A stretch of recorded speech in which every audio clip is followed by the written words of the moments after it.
Okay, let's go smoke that joint. Hey, what up? What up? We are back. We got another best ball draft. This is the Orgazmo division, number 293. We are so close. We are so close to 300. And Jamie's in the house. Shout out to Big Game James. What's up, everyone? Can you guys hear me? I don't have my mic plugged in. Yeah, you're good. Might just sound a little bit muffled, maybe, because it's the computer version or computer mic. Yeah, I'm plugging it in now. And dude, I'm watching Orgazmo in the background. I just put it on, and it's so funny. The main song in there is "What Makes a Man Is the Power in His Hand," and it's Trey Parker just being an idiot. Now you're a man. All right, sounds better hey, now, right? Shout out to Nigel throwing in the super chat. He says, starting my YouTube show this week. Shout out to Huss. Man, bro, hit me up, man. I'll let you know if anything you need, man. Just let me know. Shout out to Nigel. Nice. What's the channel called, man? What up, stranger? Ghost Monkey, what up? And he said, what up, brother? He said, gun to your head in a single QB draft. Jamar or Bijan first pick? Bijan? I love picking Jamar, but like there's more good wide receivers than good running backs, like no matter how you slice it. So it's really nice getting Jamar. If it's not a if you don't start 3 wide receivers, I'm going running back. Yeah, that is a good point. What do you, how do you, if you had the first pick, Jamie, what do you do in a single QB? So I usually go chase. Today Okay. I had a single quarterback draft. It was a home league. So I took Lamb. You took what? I took CeeDee Lamb. Okay. Because I figured I would like the running backs more in the second round when it came back to me. And I was hoping like a Jacobs would fall, maybe a Taylor. They were gone, but I ended up getting Chase Brown. And that was my first ever Chase Brown share that I took. And I wasn't really mad at it. It's just, I don't know, man. If I would have done it differently, I probably would have went Bijan. Oh, shit. And because you had the first overall? No, I had second. Okay. But Chase went first. Okay. Yeah, so I had to choose between Lamb and Bijan, and I ended up going Lamb just for something different. Crap. Oh, shit. I'm on the clock. There we go. I'm clock sucking over here. All right. Zaire Franklin. I am gonna go with this guy. I don't like it, but everyone else seems to love him. So we'll see what happens. Who? This guy, Krosky, Mr. Bill. Oh yeah. I mean, I don't know. Anyone who wants to be named after Bill Cosby. I just I don't know. He's not old enough to remember Ghost Dad. Like, what's he actually remember him from? Yeah, good question. Pudding Pops? I don't know. Well, yeah, because I don't know. It's almost like the Bill Cosby show has been canceled now, or the Cosbys has been canceled, whatever it is, and not like officially been canceled or anything. But yeah, but I felt like I did need a running back at that point. You know, I got solid receivers, solid quarterbacks. I didn't like anyone else really above them. Like Jaden Blue, Scatabo, not a fan. Nigel throwing down another super chat. I'd like to pick your brain. He said, on the ins and outs of creating a channel show, what advice do you have for an up-and-comer? What are your goals for 25-26? Well, I haven't even set any goals for 25-26 because, actually, no, sorry. I haven't set any goals for 26 yet because I'm so focused on 25. Like, for me, a lot of my goals were not necessarily around content per se, because like my big goal was doubling the best ball tournament. Like I knew that was going to be like almost a near impossible, feat, but we fucking did it. Like it was the hardest thing that I've ever had to do and the most time I ever put into any project. I could guarantee that. and most drafts I've ever done in a year did 100 and something. And yeah, so I would say with the show and the content, whatever you're doing, just make sure you're consistent. Like, just, and I wouldn't even recommend doing live streams like right away either.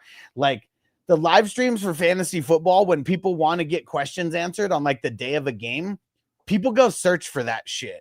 There's 1.5 billion like sports shows that seem like they're live, so I would focus probably not on live streams right away. I would probably focus on like uploading content, and you want to keep your shows short at first. Much as you may want to talk, I would just work on keeping your shows short at first. I mean, that's something that I know for sure like hurt my views. And I mean, it still does, because I go live for like a long ass time. Like, some people will come in and look, but the views aren't off the charts. If you want high views on your shit, you got to make sure that you're like less than 45 minutes, like 20, like, like I'd say 10 to 25 minutes for like the beginning.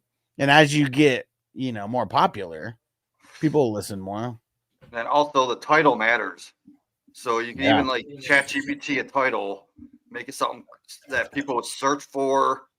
Then there's that whole SEO thing. I'm not familiar with it, but I hear that really matters. Like, so when someone Google something in the search engines, you want the SEO stuff to be the stuff that people would actually Google, so your streams pop up.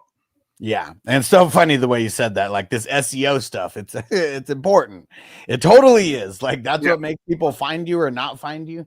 And you don't necessarily have to think of SEO, but it means search engine optimization. That comes into play with your title, comes into play with your captions. Let me see. I think keywords. I know, like, when I wrote articles, I put like a bunch of keywords in my front that I used in my articles, like guys' names, cornerbacks, wide receiver. Yeah, and I've got I'm an affiliate with a couple software tools that you may need to get. It'll just make your life easier. Shit that made my life easier for sure.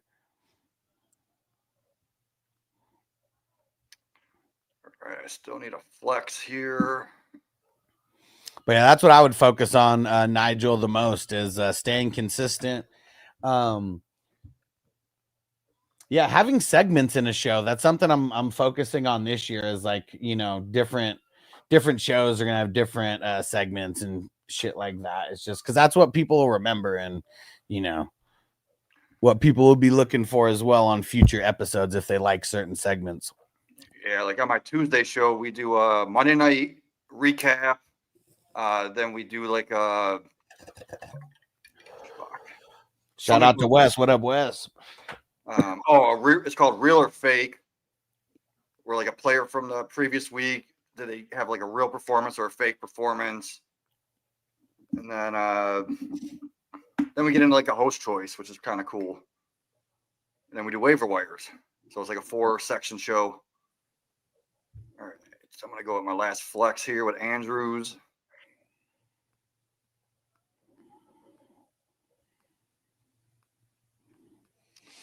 All right, my next pick. I don't know if this is too early or not. You tell me if this is going to be too early. Okay, in the 12th, let's see who it is. 12th round. I mean, considering the guys that already went off the board.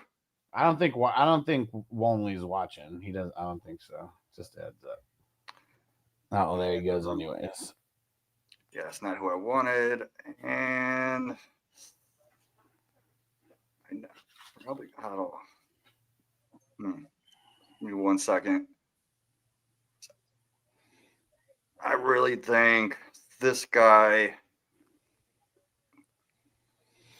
Sure, about to do my last 10-man draft. Any strat suggestions? RB's early. Yes. QB's late. Yes. Really don't need to jump on QB. I didn't take my first QB until I think the 11th round today, and it was a 12-team league, and I got Justin Fields in the 12th and a single quarterback.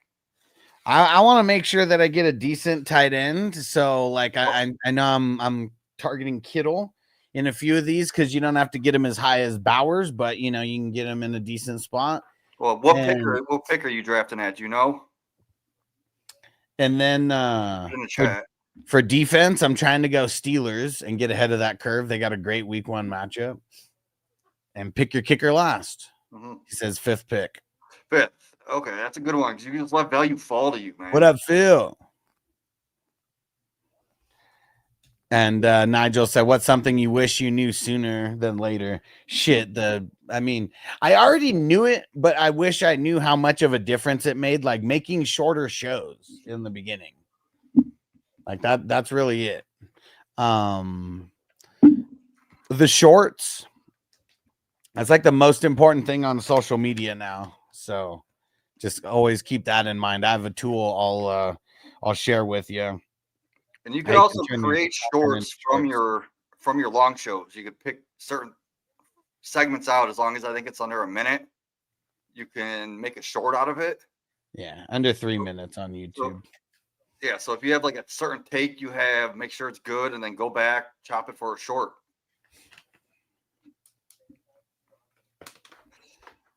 But yeah, your shorts show up when I'm just scrolling through just videos. I'm just scrolling through video after video, and like Alex's short shows up. Damn right. I like to hear that. And let me see. Another thing that I would that I wish I knew sooner was that you're not going to get paid off of, I mean, I already knew this, but you're not going to get paid off of content like at all in the beginning. Like you have to like assume that it's going to be multiple years before you get paid off of the content. So what I mean by that is like, you know, once you hit the YouTube partnership program or you're eligible, you got to have 1,000 subs. You got to have 4,000 hours of watch time. That's to be a full YouTube partner. I think there's a way that you can like get paid super chats and get memberships before that. But that's like how you got to hit that threshold before YouTube will start putting ads on your videos that you get paid with. You're not going to get a lot of money off of that for a very, very long time. Like I'm 6 years in the game. I still don't make like on this channel. Like I really don't make like that much money, like off of YouTube ads, like you guys supporting with super chats, with memberships. Like I get paid way more on that than I do on the amount of like ad money that I get. So that's one thing you want to remember is like, you want to have ways that you can make money that like commingle within your content. And I have one cool thing that we can get you on. I can get you on as an affiliate with the streaming program. That'll be something where you can like make some money off some sports people. But yeah, just knowing that you ain't making any money off of content for a little while and just approaching it that way, not approaching it for the money. It's got to be fun at first. And people want to have to watch because it's fun. Toyota One, what up? He said, what up, Hussin? Jamie said, and the crew says, about that time. Let's get it. About time to fire it up. Here we go. Smoke weed every day. All right, fire them up. Smoke weed every day. Dude, this year was the best and still is the best year. If someone wanted to hire me for like one-on-one, like live draft help, only cost you $20. Like I know I helped at least 3 people draft championship squads today. And dude, and I feel like I drafted 2 championship squads, destroyed this 16-man league. Like those are hard too, dude. And listen to this squad that I got. I felt so good leaving with this squad. I got CMC, Puka, Alvin Kamara, Aaron Jones, Jerry Jeudy, Trevor Lawrence, Michael Pittman. That's who I have plugged in as my starters right now. But on the bench, I got Stafford on the bench. So I even got a second QB. I got Kareem Hunt, Nick Chubb, Roshan, Strange. Hell yeah, on the bench. And here goes my defense for a 16-teamer. Aiden Hutchinson, Buda Baker. They're each plugged in at the DL and DB spots.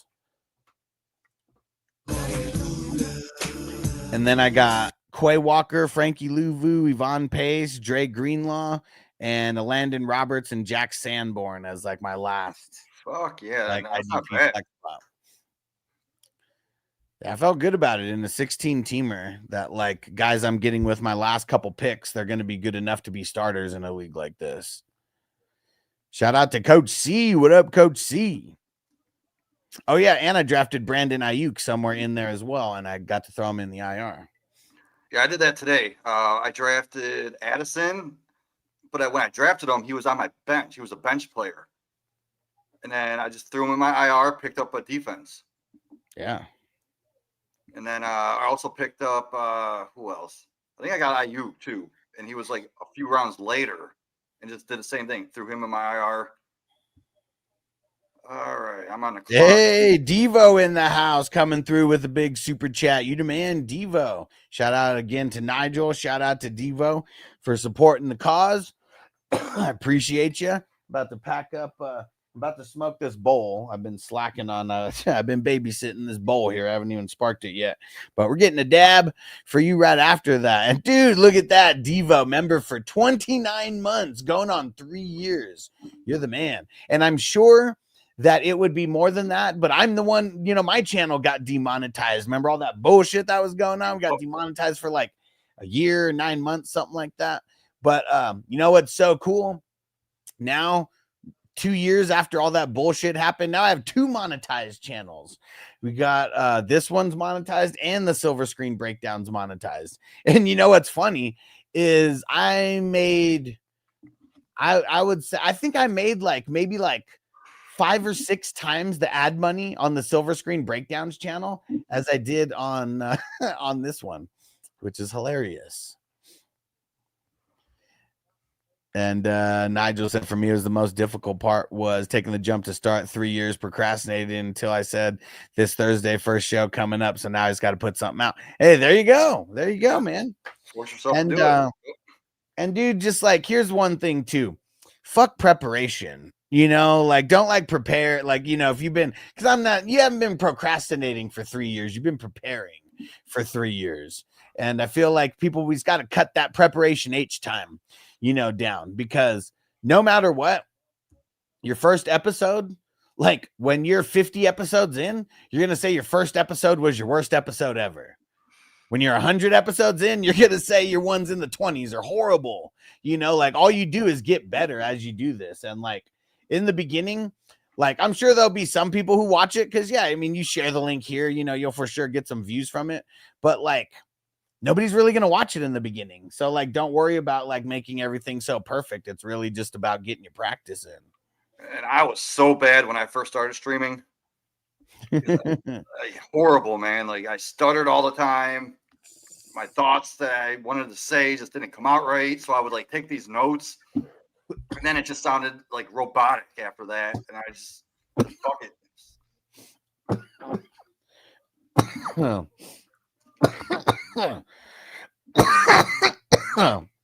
And Zaire on Twitch said, I told everybody I'm back in here for real this time. There we go.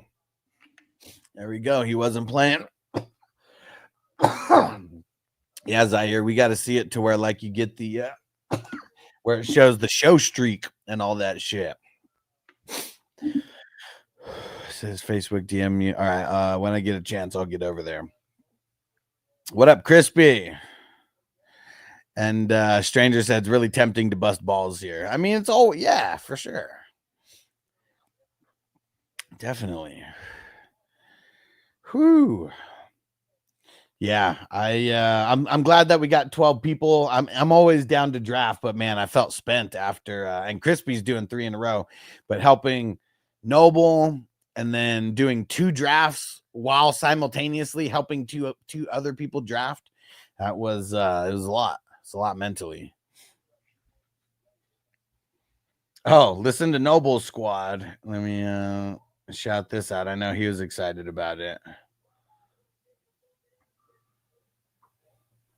Let's see. I know he's got to go in and change some of the people, but he got Derrick Henry.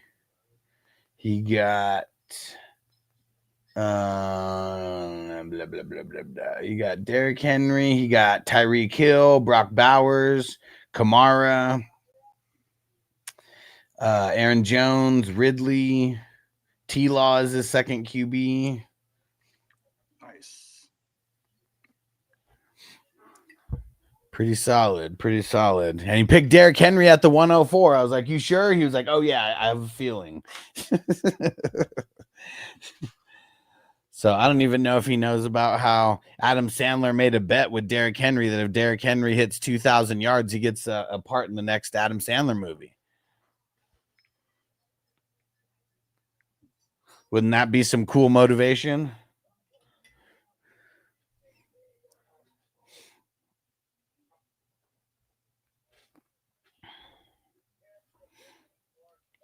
All right.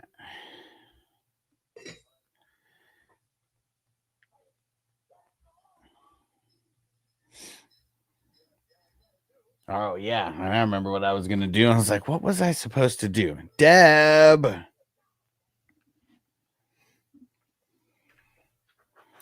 Man, okay. One thing that I really need. Actually, I guess two things that I need. But the thing that I really, really need, the one that's going to be harder, man, I really need help filling this Superflex IDP auction. We got 3 spots left. It's 2 spots left. It's bullshit, man. This league's been in existence for like, I think since 2018. So it's been around for a minute now. But the auction leagues, it's hard to get people to commit to them. Yeah, those are tough. But I need 2 more. I need 2 more savages. The draft is going to be this Wednesday at 5 p.m. Eastern time.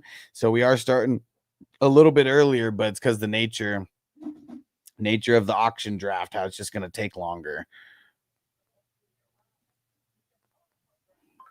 Dang it. You know what? I totally said I was going to pack a dab right now, and I packed a fat bowl.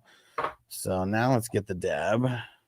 Oh, fuck yeah. Ghost Monkey said he's in. Nice. Nice. Thank you, Ghost Monkey. That one, it's huge, man. This one's hard. Like, we got the offense only auction. And it's 55, if I didn't say. I mean, pretty much. I'd say most of the custom leagues are 55.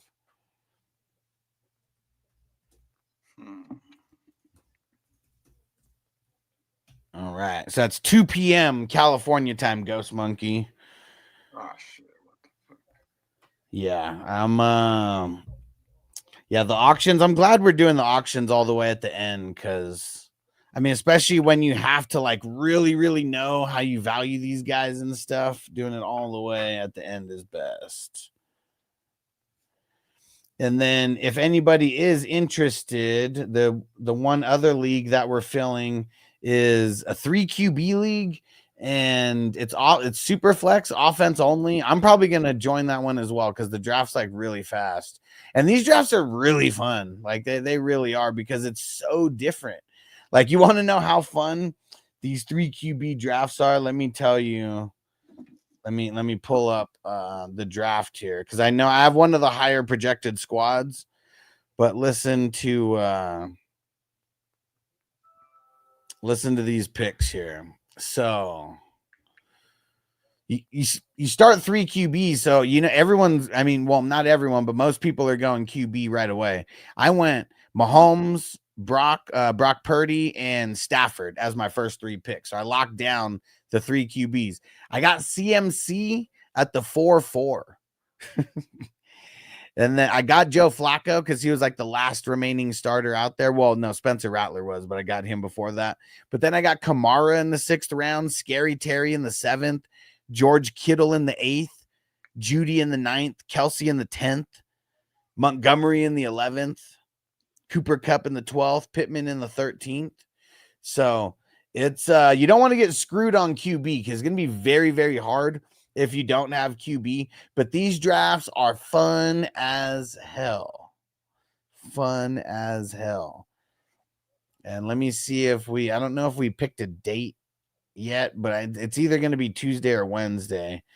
Let me go see if people voted. Let me see. Where is it? What the fuck? Are you kidding me? My fucking phone was. So man, son of a bitch. So it's going to be Tuesday at 5 p.m. Eastern. No, 8 p.m. Eastern. Sorry, 5 p.m. West Coast. Let me double check. Oh, I guess it's gonna be double dip action for me because looks like I got a 16 teamer happening at that time. But probably gonna have to do it. All right, so yeah, we're going Tuesday. And I get today's Sunday. So we're like almost there. Let me see.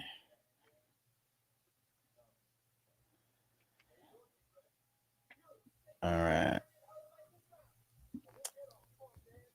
Okay. Fucking pissed, man. I just got auto picked because my it didn't say I was on the clock on my phone. And I looked up and I saw I was on the clock on the screen. I'm like, what the fuck? Damn it.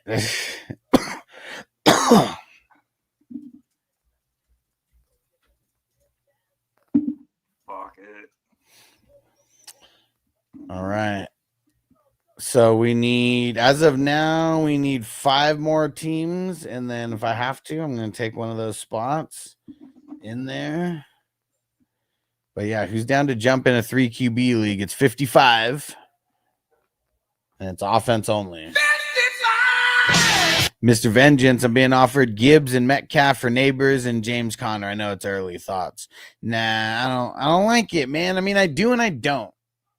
You're winning on a player and you're losing on a player. So that's the reason why I don't like it, because like if it improved your team, cool. But it improves one side of this trade and then the other side, devalues your squad. So it's like he's getting Gibbs, right? He's getting Gibbs. That could be the 102, 103. And I know Neighbors is like the end of the first round. I'm assuming this is single quarterback, but I like. I mean, I've seen Neighbors go mid, mid, but yeah, like a couple picks after Gibbs. So it depends on how you feel between Metcalf and Connor. Like I personally like Metcalf over Connor, but like Alex said, man, like you're downgrading at one position and upgrading at another. Just doesn't make sense. Well, see, and look at this. Even more of my thoughts. My running backs are Connor and Chuba. My wide receivers are London, Neighbors, and Worthy.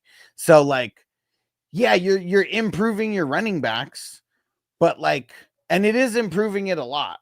But it's not like you're adding another starter in or anything. Like, all you're doing is increasing one of those spots. That's the thing that I don't like. I would rather wait until you can, like, you need to wait until some people and shit start getting hurt. Like hopefully it's not on your squad where people are getting hurt. But like right now, everyone just makes these like fair trades where it's like, I give you a good player over here. You give me a good player over here. And then I give you back a kind of whatever player over here. And you give me a whatever player over here. So, but I feel you with your running backs. I feel you. This is why I keep telling everyone you got to target running backs early, because now you're chasing running backs, and that's why you're trying to make this trade. Because to me, Metcalf is the lowest player that I value in this trade. And like, so I feel like you're getting back Gibbs, who's the best player in this trade, and then you're giving up the second and third ranked guys, I would say, out of those couple. And you'll just hear me be consistent, because there's going to be people who ask me about trades like this like every week, and I hate doing them. I'm stay consistent. If someone sends me a trade, running back wide receiver for running back wide receiver, I usually just turn it down. Unless I feel like I'm winning on both players, I just turn it down. Plowboy, what up? And it said 420 crew. I had a long-time fantasy football draft yesterday. Picked second. Ended up with Chase, Jacobs, Taylor, and Ken Walker in the first 4 rounds. That's solid. Solid start for sure. And you're not lacking RBs there. And I'm sure you could still found another. Yeah, look at that. Garrett Wilson in the 5th. Yeah, for sure. And then Tet later. Yeah. I'm okay going hero wide receiver this year.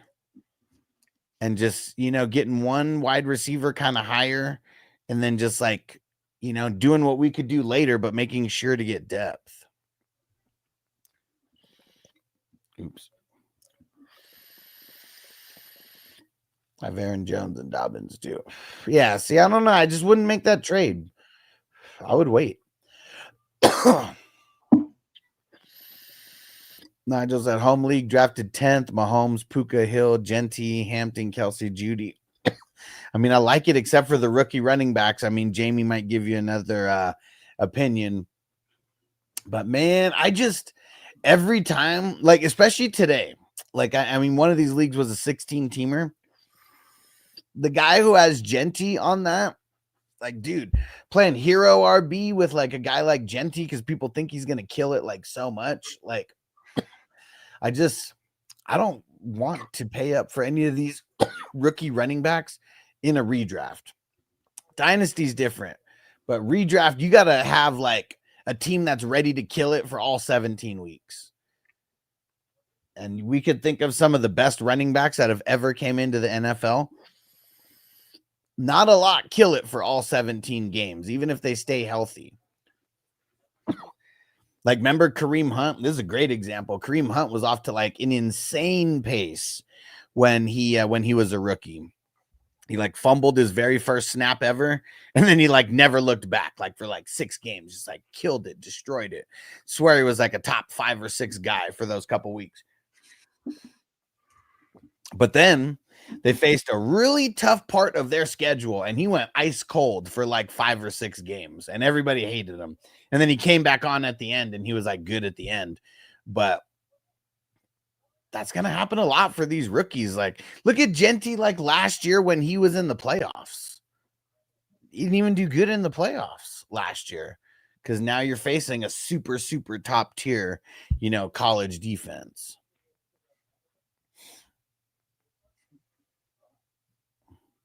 And Andre said, in redraft, you always try to be elite at 2 positions at least. Well, I mean, the thing is, I'm trying to be elite at every position. It's just the way that you have to go about it. It's a big puzzle, and like, I feel like if you're not elite at running back, the rest of your team is going to be suspect anyways. So I feel like it starts there. And it's hard to be even elite at running back because elite to me is the S tier, guys. There's like none of them, there's like a couple. So you just want to have the depth. And Zaire 10-man, Dak Bucky, JJ, London, Connor, Marvin, Joku, baby. Golden Pacheco, Cup, Downs. So I made some adjustments. That's cool. I mean, I'm assuming that Golden is on your bench. I hope he is. CJ Stroud, Igbuka, Coleman in May. Nice, nice. Jacoby Myers, who scares me. Yeah, but you got him like so late. Yeah, you got him so late. I wouldn't be super like nervous about it. And Plowboy said AP won me a league when he was a rookie. And I said, but that's a once in a million pull. Yeah, exactly. And like, he wasn't even the starter like in week 1. Like, right? Wasn't it like Chester Taylor got hurt week 1 and then AP fucking started week 2 and like killed it after that. And so like, he's someone who, like, if it was now, like, that pick would be so insane because even if he got drafted, like, he wasn't even a starter. So like, especially back then, if you're not the starter, like, people aren't really drafting you like that because there's so many workhorse running backs back then. Yeah, okay, week 3. See, I couldn't even remember what week, but see how I remembered he wasn't a starter right away? Yeah, he was fucking his Chester Taylor getting hurt in week 2. Picked him up when I saw the starter get hurt. Yeah, see, there you go. And then anybody who drafted AP in that 2012 year, I mean, it'd be hard not to win a championship with him on your squad because you probably didn't draft him in the first round. It's like second or third, more than likely.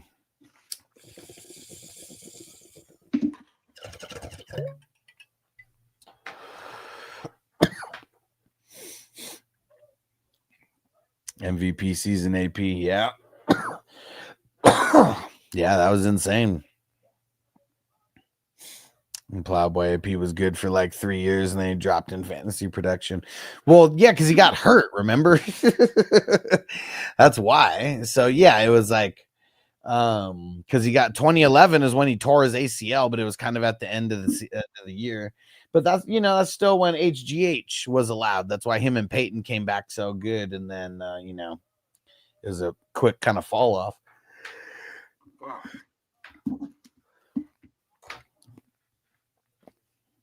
You see how most RBs get ran into the dirt. I mean, yeah, because like what like now it's like different, like where guys aren't getting ran into the dirt, but it's also like the Derrick Henrys of the world and the workhorse backs, like they don't even exist. Like everything's all schemes now. James Robinson 2021, man. Yeah, I mean that was dope, dude, because like nobody was thinking about James Robinson, and then because dude, I mean, what was he? He's an undrafted or 7th round pick, like something like that. So nobody's thinking about him, especially like during the preseason. And then Leonard Fournette gets cut or traded, whatever it was. I think he was cut though. And yeah, James Robinson's the only guy there. Loved it, man. That was like it was awesome. It's awesome when and like peeps aren't paying attention, and like you're just able to come up on someone like that late. Yeah, I remember selling Robinson for 1st round rookie picks. Yeah. After that. Yeah. And Plowboy says that's their job. Yeah, Derrick Henry works so hard. Yeah. But he's also built like a freaking defensive end. Like that's the difference. Like Derrick Henry, like if he like was born, I don't know, 6, 7, 8, 9 years later, like something like that, like maybe he does play defensive end. I mean, shit, like you just never know. That's how guys grow up. And yeah. James Conner 2018. Hell yeah, man. And Plowboy said there are 3 S-tier running backs in my opinions: Barkley, Bijan, McCaffrey, and then it drops to the next tier. You gotta put Gibbs up there. That's what's tough, man. See, and I have all those guys as A's, the top 5. One, I have Henry at 5. Stranger said running back by committee has to suck for fantasy football. Yeah, it's always been a thing that sucked. And like back when, I don't know, go back like 10, 12 years ago when it's Bill Belichick and there's not too many running backs by committee and he's one that's always running one. Everybody hated like Patriot, like running backs because it was such a headache. Now everybody has a look, like even the backup running backs, like a lot of guys have value that they didn't used to have. Nigel says Hampton worth a reach at the end of the 3-4 turn over guys like Hubbard, Kamara, Wilson, McLaurin, Higgins. Not for me. I'm taking Kamara over Hampton. Oh, I don't know, man. I like Hampton at the beginning of the 3rd, honestly. Yeah. See, I'd take everybody who you just mentioned over Hampton. Hubbard, Kamara, Wilson, McLaurin, Higgins. I'd take all of them over Hampton. Jamie's not of the same. Me and him don't hold the same opinion, though, for sure. You just got to remember, it's Harbaugh's offense. There's no one behind him. He's going to get all the work. I mean, you can't say there's no one behind him. I know Najee's hurt, but he's not going to be out the entire season. We'll see what Cyclops has in store for us later. I mean, he only needs one good eye to see. I mean, I know 2 eyes. I know 2 eyes help, but as long as he can see what's in front of him. But no, Hampton isn't going to get 100% of the work. Like I mean, no, I'd say about 70. Yeah, even that. 75 at most. Even that seems high, but we'll see. We'll see. I'm curious to see. And Juan say you think Kirk will produce. Talking about Christian Kirk, right? I mean, I like him as like a late pick. I mean, we're talking a bench guy for sure, but I mean, he should be the number 2 over there. Well, he'll be the slot guy, so yeah, he'll get number 2 targets. Playboy said not with the questions with this new offense. Yeah, I mean, I don't know. Like, was Ben Johnson like the only reason why that offense was that good? Like, I can never really get behind that kind of thinking when like the offense just has so many good players on it, and their line is one of the best as well. I know they took a hit with their center retiring or whatever. He said Gibbs will not be as good as he was last season. Mark my words. I mean, yeah, it's easy to say that anybody won't be as good as they were last season, but like when you have a top season, it's like real easy to say that. But he deserves to be with those guys that you mentioned. Whether he's at the bottom of that list or not, he deserves to be mentioned with those guys. Juan said draft grade, Jonathan Taylor, Jacobs, Nick Chubb, Charbonnet, Scat, Henderson, Addison, Cup, Adams, Kirk, Downs. So for me, just the way that my brain works, it's way better if you like put the guys in like as who are the starters and then who's the bench. Because when they're all jumbled like this and I have to like figure out who do I think the starters are, it usually makes me grade it down because I'm having to think so much to figure out, you know, like who's actually in, who's actually out. But I mean, it's a 10-teamer. I mean, definitely get, you know, Kittle gives you a little bump up, in my opinion. Taylor and Jacobs, I mean, that's like a B plus, like running back tandem. Then you get down to your wide receivers, man, it starts getting whack. I mean, Adams, I mean, he's good, but I mean, to me, he's kind of like a B level guy, and then you got a bunch of like C minus or B minus guys like over here. So I think your wide receivers make you take a step down. This is probably like a B minus squad, I would say. Because in the 10 man, I mean, every team is like just different level of stacked. Well, yeah, so I'm gonna say B minus for that squad. And said Plowboy just because of the change, at least for a year. Yeah, we'll see. He said Hampton went in the second round in my draft last night. Yeah, he goes early. And Zaire, I want to put Gibbs up there because he loses his coordinators plus the passing coordinator. That's why I have the Jets in at least the top 10 in the AFC. Yuck. Jets are going to be, they're probably going to be one of the worst offenses in the AFC. The offense is going to be bad, but there's still going to be fantasy points coming out of it. Yeah. I mean, it's fantasy points that come out of every all at his value. And Plowboy said Harris is going to get the reps. He should be back week 1. Yeah, I mean, they didn't really say if he wasn't going to play, but I mean, for a while they said that he shouldn't be in danger of missing week 1 because it happened so long ago. And Plowboy, with the change of offense, he'll slip, if not drop off due to the change itself. So it normally takes a year for an offense to gel into itself. Yeah, maybe. I mean, there's still not. I mean, yeah, what you're saying is true with most offenses, but like this offense has been together for a while. So, I mean, it's not like it's a whole bunch of like brand new players that are being thrown in the mix either. Miko said start 1, Harvey, Pearsall, or Travis Hunter. It's way too early for start sits. Like if you, I would just put the highest projected in there. It ain't gonna be Travis Hunter over guys like Ricky Pearsall. Yeah, I'd say go Pearsall, but don't be mad if Harvey outscores him. Nah, I mean, I'm gonna say Pearsall because Harvey's the backup. Like, who's gonna be the number 1 wide receiver like over there? Like, I mean, it could be. Well, I said wide receiver, yeah. so I consider him a wide receiver. Yeah, for sure. But if Brock Purdy throws the ball 25 times, Kittle's not getting the ball 25 times. No, and like the next man up would be Pearsall for sure. Maybe Jennings, but he's been not even practicing. Yeah, what the fuck is up with Jennings? He's got the quad issue or something. No, it's contract something issue. like that. Like, I mean, it's quad, but I wouldn't be surprised. Like as soon as they get a contract, oh, he's magically healthy. Well, see, I mean, that's the thing. Magically healthy, like, yeah, that's one thing. But I mean, I don't know.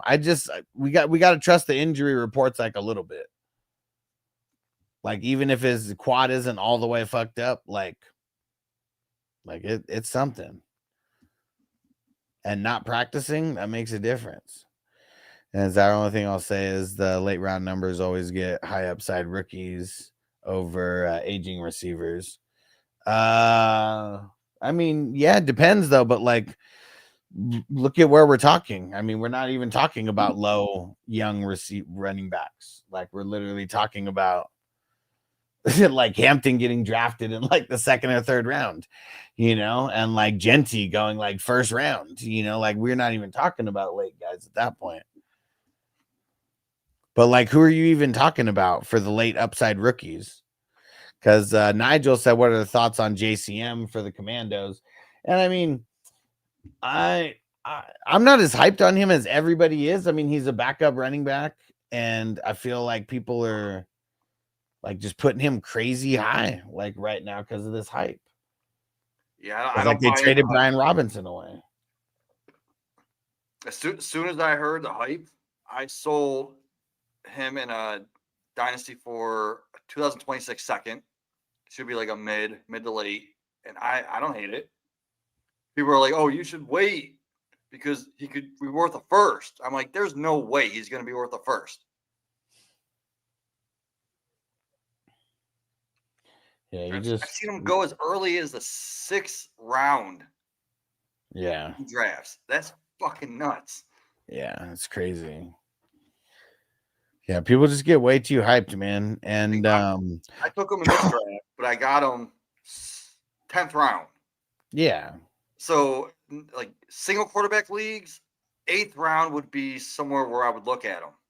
The only reason I took him here is because I needed a third running back. Yeah, and I feel like a lot of times he's not making it to like the 8th round in like these single QB. I mean, yeah, just yeah. And what grade would you give my 12-team draft and pay for every ad drop during the season? Yeah, that's whack though.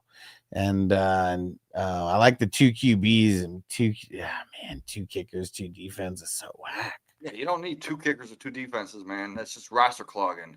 You want to stream. And if you don't stream, I mean, if you stick with one, don't waste a spot with a backup because you're never going to play them. Yeah. And I said true offense will be new and players have to learn the language. Yeah, I mean, who's their new coordinator? Like, where did he come from?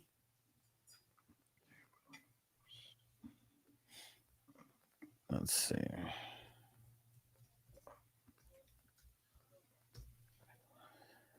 Let's see. John Morton.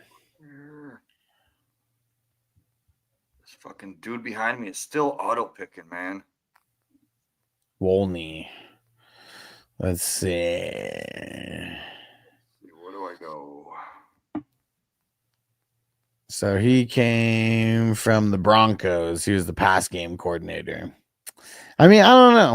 When a guy gets upgraded from like a pass game coordinator, like he was an offensive assistant before with the Lions in 2022, like I don't know, man. They're gonna have something installed of what they already did. He's not like this guy doesn't have his own fucking playbook already.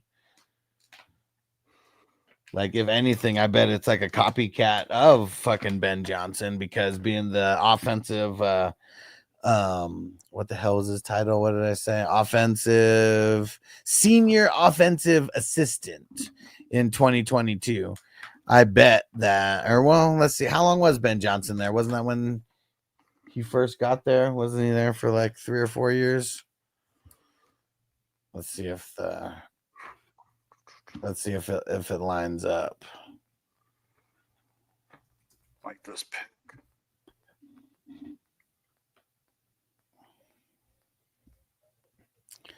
Let's see. Yep. That's when he started was 2022. And see, and even then, Ben Johnson was with the Lions for like years and years, like before that, in like different phases of like everything. So like, no, this isn't, I mean, yeah, could it be a whole new language? Sure. But I bet you it's going to be very, very similar to what Ben Johnson was running. Because even him, I bet that rolled over from things that the Lions were already running, because this was Ben Johnson's first offensive coordinator gig. He was what did he do with the Lions before that? He was the pass game coordinator for the Lions before he took over OC, and then he was the tight ends coach, and then before that, offensive quality control coach.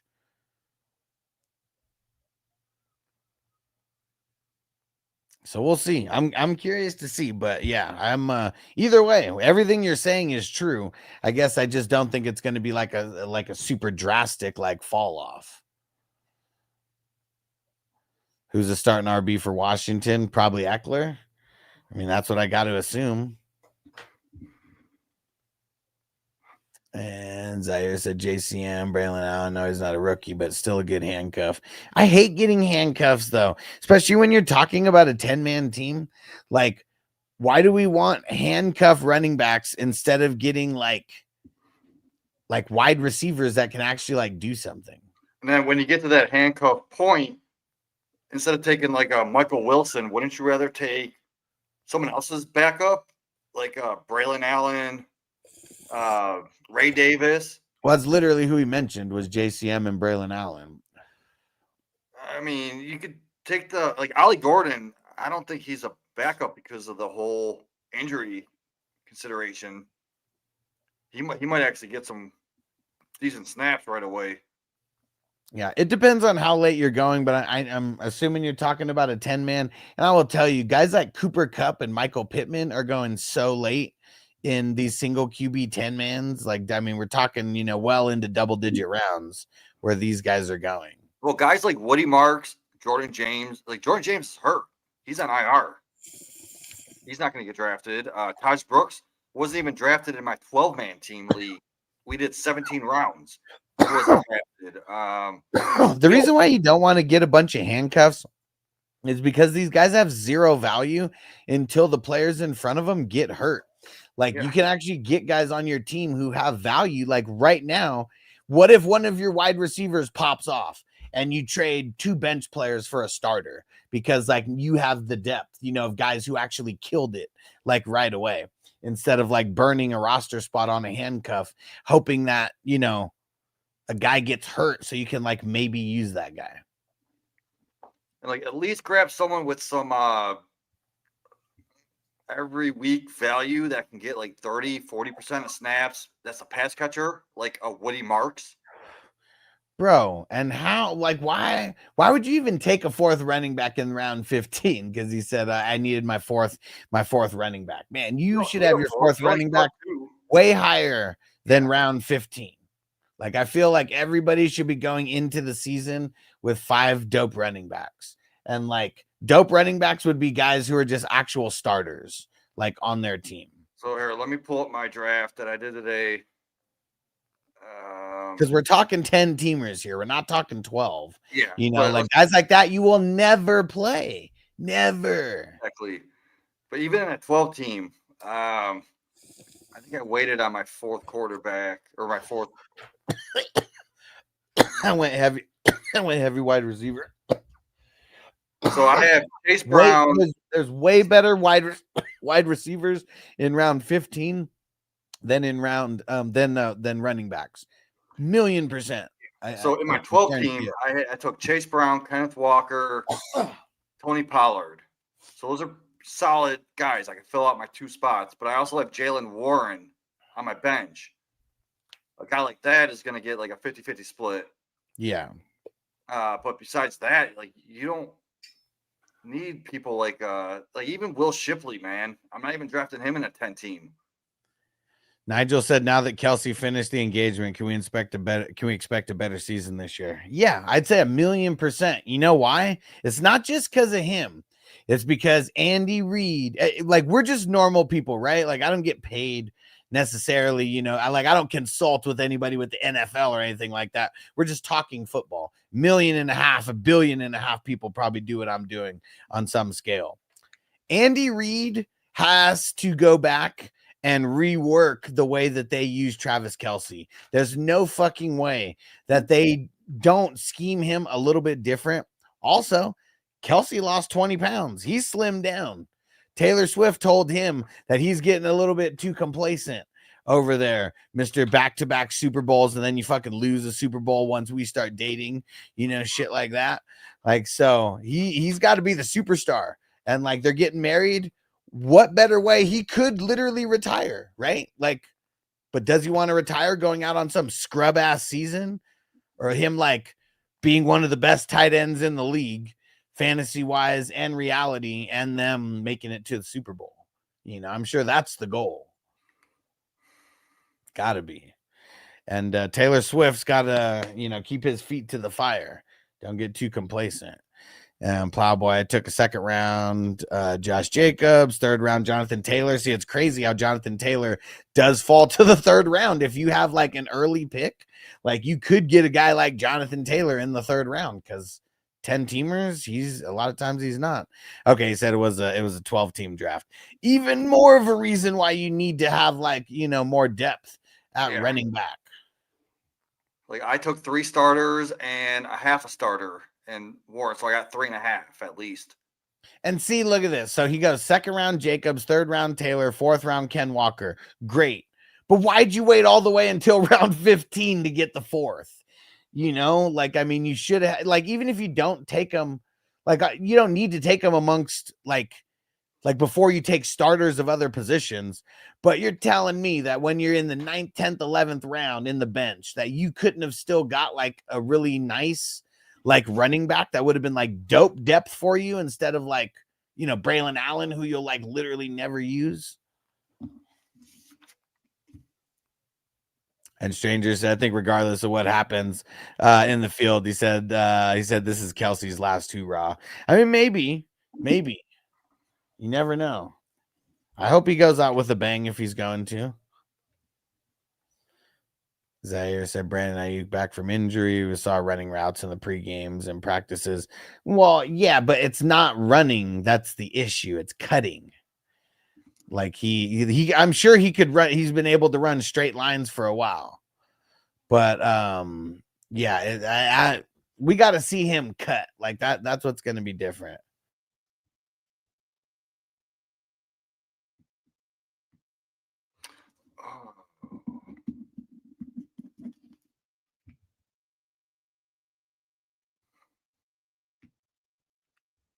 Man, I hate my draft. After I auto picked, I was like, fuck it. I don't even care.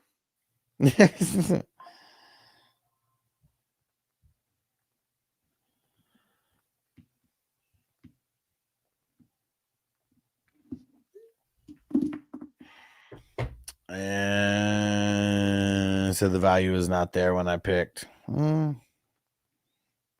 Maybe he said all the starting running backs were gone. Okay. All the starting running backs were gone, or all the starting running backs that you really like? Because I know that like J.K. Dobbins was probably there, but like people don't like consider him a starter. So like that's what like so they don't draft him because they think R.J. Harvey is gonna get like the lion's share when I doubt he will. He said Ann Allen's gonna split reps. Every running back in the NFL splits reps. But if he's not getting the reps that matter, and if he's getting 20% of like bullshit or 25% of bullshit, doesn't matter anyways. He's not going to be a 50-50 guy. Poker Guts in the house. What up, bro? Said to not draft him because the wide receivers, because of the wide receivers who were there. Said JK is going to split reps too. Yeah, every running back in the NFL is going to split reps in one way or another. Nobody gets 100% reps. There's barely anybody who's going to get 90% of the reps. Most guys, it's going to be an 80-20 split for like the top dogs. Then it just slowly trickles down from there. And Poker Guts said, I can't wait to see if my strategy works in Sleeper. We'll see. Because, dude, so Poker Guts drafted his first team with us the other day, Jamie. And I don't think he drafted his first running back until like round 14, 15. Holy shit. Poker Guts, remind me so I don't have to go research it. Who when were the first couple running backs that you drafted? It was hella late. You went like crazy wide receiver. Like that had to have been like a Scatabo, Tank Bigsby or something, Rashad White. I mean, Scat, I'm pretty sure was already gone at that point. So Damn. That's crazy. And Big Rice Ball, yeah, we'll do a draft grade. Make sure you throw in the super chat. Make sure you tip your bud tender. We appreciate it. Tip your bartender, whatever. Tip your dealer, whatever analogy you like. Hit the little $sign below. And 12 teamer, super flex, PPR, teams JD5, Bucky, Hampton, CD Lamb, DJ Moore, Warren, Sutton, T-Law, Harvey, Dak, ETN, Jerome Ford, Mason, Mario Douglas, Brandon Strange. I like that Strange pick at the end. I love Strange, man. Telling everybody to get him at the end. Yeah, he's awesome. He got sniped for me, one pick, and I didn't. Even, I was gonna take him as a third tight end. It's tight end premium. Yeah, I didn't even really want two, but I had Kittle. I forgot who my second one was, but I was gonna take Strange just because of the value. yeah. So I think your weak spots here are your RB2 and your tight end. I do like Warren though, but he's a low end, tight end one. He's no high end tight end one. So hope you understand that's what I mean by that. Bench is solid. I like that Ford pick on the bench because I think a lot of people I don't know, they're not even treating Ford like he's about to be the starter. I don't like Ford. Honestly, I'm not a big fan of Ford. He's inefficient. We just get him super late. So that's why people would get him. So I was like, I don't know how many people deep he is on the bench for him. But who would you rather get than Ford when we're talking, maybe second to last pick, 14th, 13th, 14th, 15th round? Give me Dylan Sampson over Ford, honestly. But you think Sampson's going to be good game one?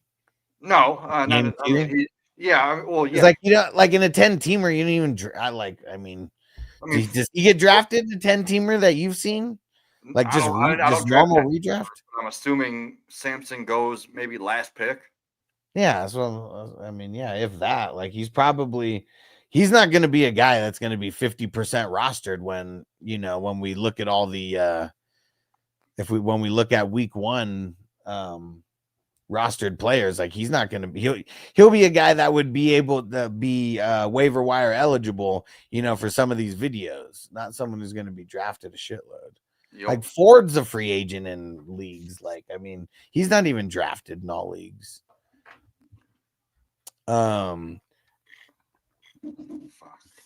But so draft grade, it's a 12-teamer. And I don't think it's a B plus. I think it's a B. I feel like it is a little bit better than a B minus. Well, what's funny is he has Moore listed above Sutton, but I like Sutton better than Moore. I'm assuming Sutton is his flex. Yeah. Well, I would say DJ Moore's your flex. Either way, we're just splitting hairs at that point. Yeah. Either way, they both started. Better value. I would have took a running back. Well, he got Buckinghampton. I like it. JD5, CD Moore. Dude, I love this team, man. And you said it's a 10-teamer? No, 12. 12? That's even better. Yeah. Yeah. I like it, man. I don't know if I would have took Dak and JD5. You could have got a better maybe running back at that point. But having Mason's over Ford.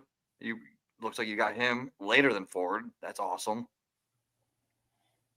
Pop Douglas. I do not want anything to do with Pop Douglas unless it's best ball. It's going to be so hard to know when to start the dude. And Poker Guts, I think Josh Jacobs gets it all mostly. I mean, he'll be one of those guys who's probably in the 90+%, 85%. But that's what I mean though. But it's it's a very small percentage of running backs that are let's say that are going to get over 85%. How about that? Because there's very, very few that are going to be over 90%. I mean, Kyron was one of them.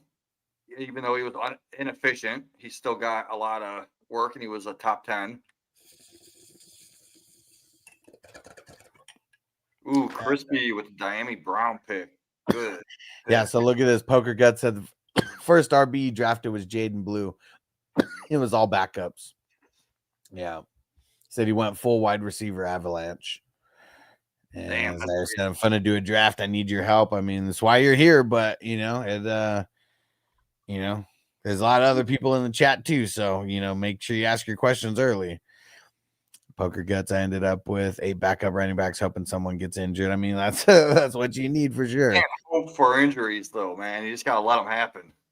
And Big Rice Balla said, appreciate your thoughts. Said might dump Pop for Hollywood or something. Well, how about you just tell us who the top projected free agents are for week 1, and we'll see who's there.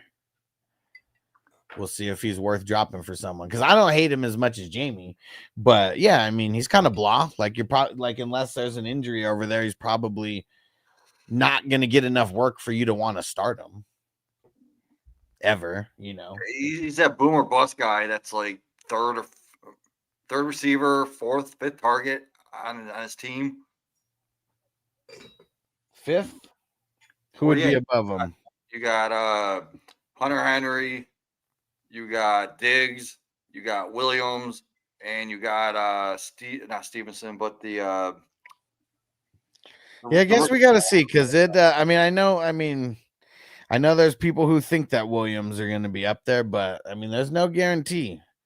Pop's higher on the depth chart as of now.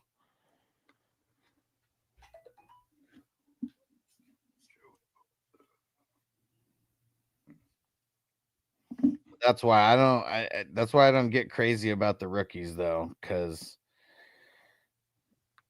I just feel like they're bound to disappoint us when we have these crazy expectations for them.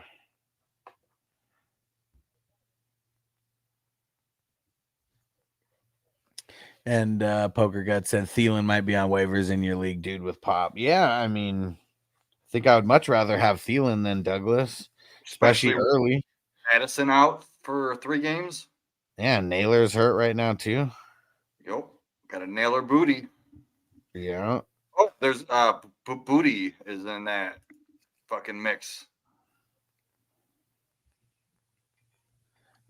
Hollywood, Wandale Robinson, Rashad Bateman, Marvin Mims. Damn, that shit's whack. I mean, I'd rather have Mims, or Mims and Bateman. Yeah, fuck Bateman. I mean, Bateman it sucks. It does suck, but go a little farther down the list. Who else you got over there? Go a little farther down the list. Give me the next 5. Sometimes the projections are kind of bullshit, anyways. Yeah, I agree. All right, I'm on. Yeah, let's see the next 5. So I said I have the 5th pick. Should I take Gibbs, Henry, or CD? I'd take Gibbs. Gibbs, yeah. Because usually he ain't dropping to the 6th spot. Well, so I don't think CD's going to be there either. Yeah.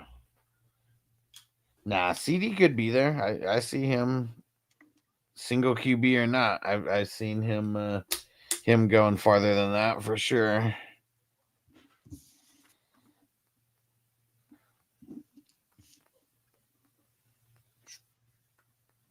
All right.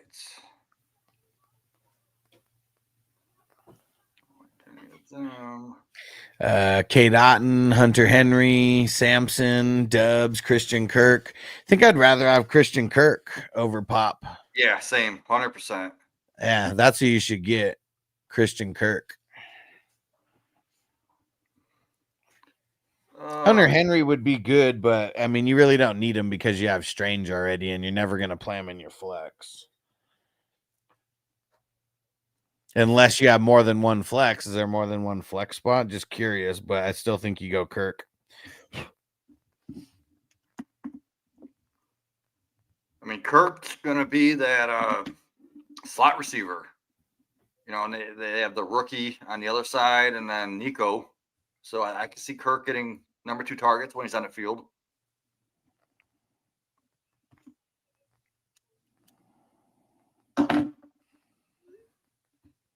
All right, my team is rounding out. We got 5 more picks left. Yeah, and Big Rise Ball said any lower, I might as well pick up a higher upside player for Pop. Yeah, I just said go Kirk. And he said I might take him then. I think Pop will stay on waivers until he pops. Yeah, probably. Yeah, Pop gets it. Yeah, Kirk's a sleeper for sure. He's gonna run the slot. Yeah. And if Kirk gets hurt, go pick up Noel, because Noel's gonna be the 1-for-1 replacement for Kirk. Yeah. I feel like Higgins, he's got to be a guy we just watch for later in the season, because even if he gets drafted, which I don't think he is, what is it, Jalen or Jaden Higgins, whatever the hell it is, he's gonna get some. He's gonna end up getting some work over there, because Tank Dell, I mean, shit, he's gonna be out for like the year, right? Yeah, but Dell's the Kirk replacement. Yeah, with the Noel. Yeah. And Big Rise Boss said Pop's actually projected higher week 1 over Kirk. Well, yeah, probably. I mean, it's just, don't look at projections though, man. Yeah. That's why I even said from the first 5. I mean, neither one of us liked any of the first 5 free agents that were there. You know, like we like a guy with a lower projection. Not necessarily for week 1. You're not going to start him, but he's just a better bench player for you.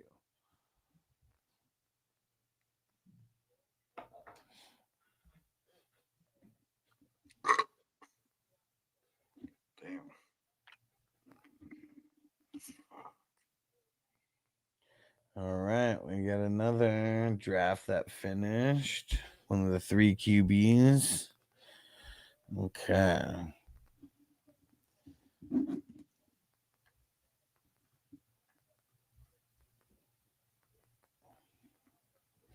And we're getting close to the end here. Only a couple rounds left.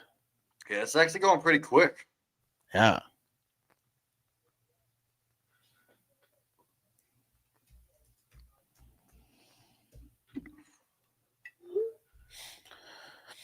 All right.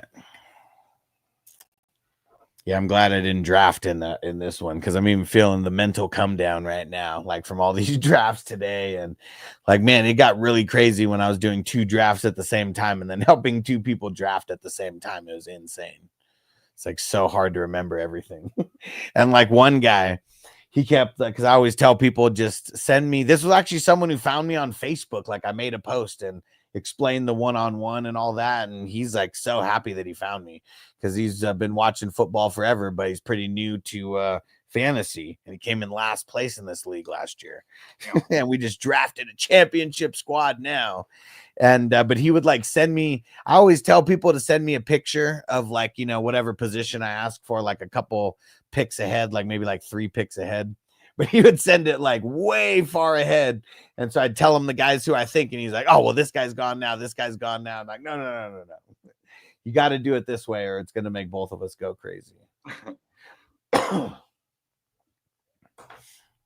I love how you do the one-on-ones. Definitely helps people win championships, man. Yeah.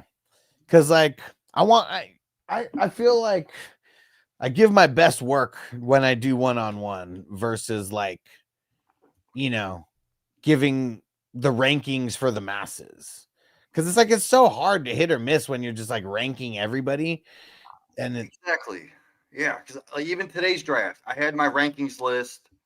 I even had my values for auction drafts next to it. I didn't follow it. Like I took guys that were like 3 or 4 spots below, ahead of the ones that were ahead, just because I thought it fit my team better. And like there was, I mean, okay, just for example, like with the quarterbacks, I was helping one guy yesterday, and like he had the 4 spot, and like he needed a quarterback, but I'm like, show me the whole board. And like everybody to the left of him already had a quarterback. So I was like, dude, we're not going to waste a pick on a quarterback this round, because the likelihood of someone picking a quarterback, you know, before your next pick is very, very slim. So we're going to go this guy right now, which may be a little jump, but it's because we're going to go quarterback next round either way. And, you know, it's just little things like that. Like you can't get off of like rankings, you know?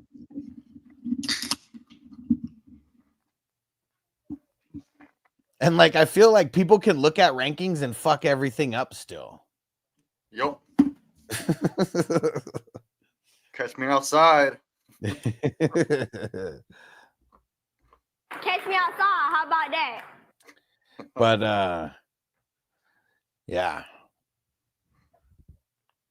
Yeah, and I like, and you know, I'm not trying to make $1 million off of that, but $20 for like a one-on-one draft. You know, I don't know. I don't ask if it's money league or if it's, you know, how much money or like anything like that. But $20 for about 45 minutes of my time, and I made sure to not have like direct overlap, you know, as much as I could. Even today, my buddy had a draft that I work with.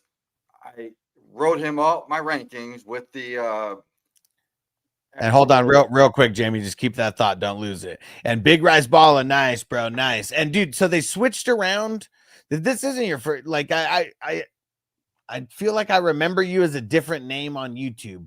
Were you a different name on YouTube before they changed it to the what's to the usernames? Okay, go ahead, Jamie. I'm on the clock. I'll take this bum. All right, Oh, come on. Why, man? Why? I had to, dude. But he's a bum, man. Just to piss you off, man. He's a bum. He's a bum. But I'm going to make it up to this guy because I got this guy way above fucking Murray. No! We suck again! Let's see. Let's see it. Here we go. Where's he at? Where's he at? He's fucking not even on sleeper, is he? Uh-oh. He got taken already? Oh, there he is. Way down the list. So I got this guy way above Murray. You know what? Hold on. This is for you, Jamie. Just when I think you couldn't possibly be any dumber, you go and do something like this and totally redeem yourself. So I was saying I made a rankings list and I actually put the auction values on each player, right? And the guy messaged me. He's like, I fucked up. I got Hill in the second. I'm like, dude, did you not follow my list? Like Hill was like way down on the list even. And he showed me it was a sticker board too. So it wasn't even online where he auto picked them. Yeah. So I even if you give someone a freaking list, they're not going to follow it. Yeah. But this dude should have followed it, man. Because like I got Tyreek Hill, $20. I have Devontae Smith, JSN, Pickens, Adams, Worthy, Evans, McLaurin, Higgins, McConkey. Those are all above Hill that were still on the board, and he still fucked it up. Yeah. Yeah, you know, shit happens, man. Like you could give people rankings, but like rankings doesn't teach you how to draft. Mm-hmm. It's just a list, like just a list of players' names. Like you can get rankings off a sleeper. It doesn't mean that you're gonna fucking draft better because of it. Like I've been telling people all off season to buy my book because it's not like who to draft. It's like drafting philosophies, you know, and the way to think when you're like going into these drafts. Like not necessarily just the players to draft because that always changes. But if you know how to draft, like that always stays the same. You got to build these championship squads a certain way.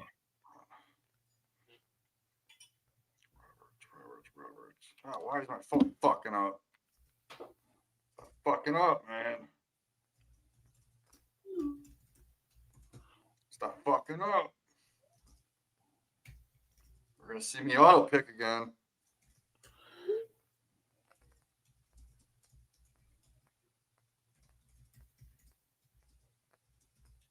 What the fuck?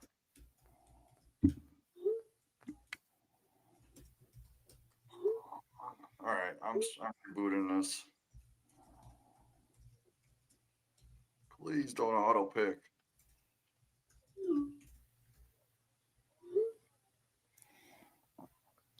Poker gets wax on, wax off, and crispy. But there's one problem. But there's one problem. Everybody still thinks that I absolutely suck.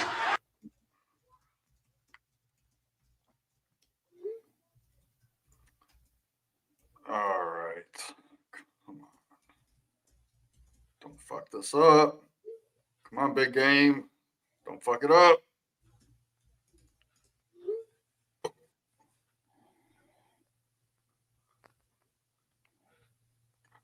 Fucking phone. Who I got? All right, I'm gonna take this dude. Let's see it. Who's this dude? Oh, Tyrod. Yeah. All right, I'm gonna take this dude. Only because of my fucking starters. All right. Got the Wolf, Sam the Wolf Howell. You know, Sam Howell got traded. Fucked my whole early process because every time I took JJ, I was taking Sam Howell. Right. And the motherfucker got traded. And it's right. like, God damn you, motherfucker, dude. And who got traded to the Vikings? It was the Super Bowl guy, Carson Wentz. Yeah, see, and like, you know what's funny is, dude, I drafted him in a couple when like there was rumors about him going to the Browns. Man, it would be so much better if I drafted a bunch of Carson Wentz as the backup for fucking Minnesota. Yeah. Wish we'd have done that. Yeah, and that's why it is cool drafting at the end. But man, you know what's crazy about drafting in the beginning? If you were paying attention, you could have got RJ Harvey in the 35th round in multiple drafts in March. Yeah, that would have been nuts. See, I didn't draft that early, but I definitely would have took him in the 20th. Yeah. Because I was high on him, man. You're right. Thanks, Noble Creation. Said shameless book plug, but didn't put the link. You're totally right. Hold on. Let me do this all the way correct. Because you can buy it off of Patreon. You can also buy it off of my site. Let me throw the link in there. It's only $10. And Alex That's is a smart dude, man. Like, I don't fuck with dumbasses. Well, one. I was a co-host, but I don't fuck with dumbasses, dude. Like, if you ain't smart, you don't got good shit to say, like, I ain't gonna be around, man. But Alex, that's why I keep coming back. Because I love your takes. You're teaching me still for this fucking IDP shit. There we go. You already know.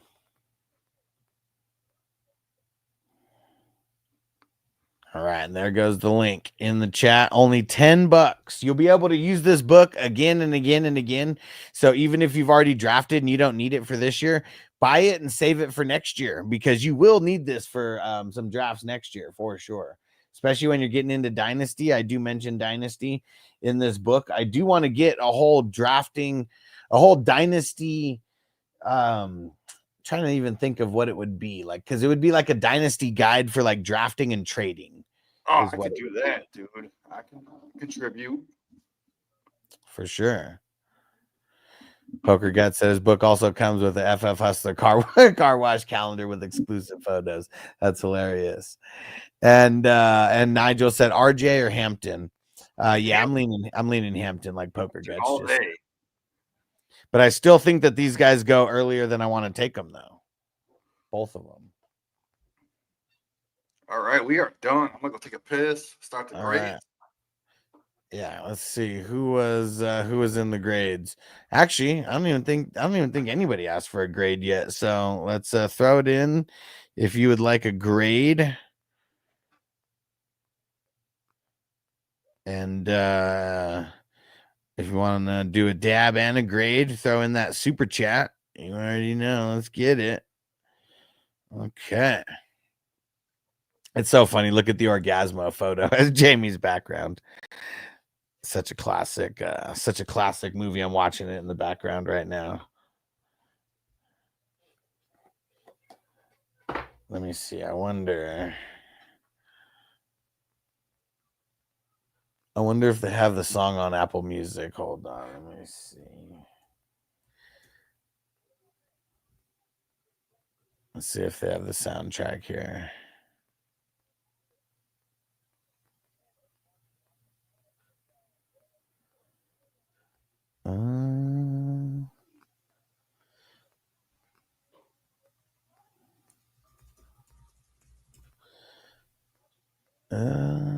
Dang it. Huh. me see if it's no, that's not it.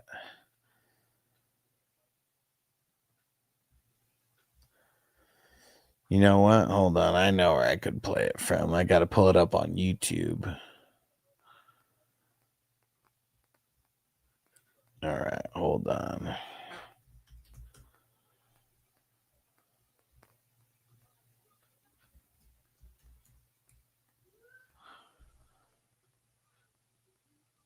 Let's see. This one. Like ads, the people of this. Dang ads. You know, it's popular.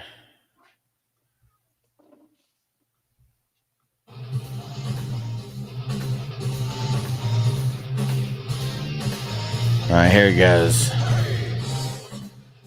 Tell me if you can hear it.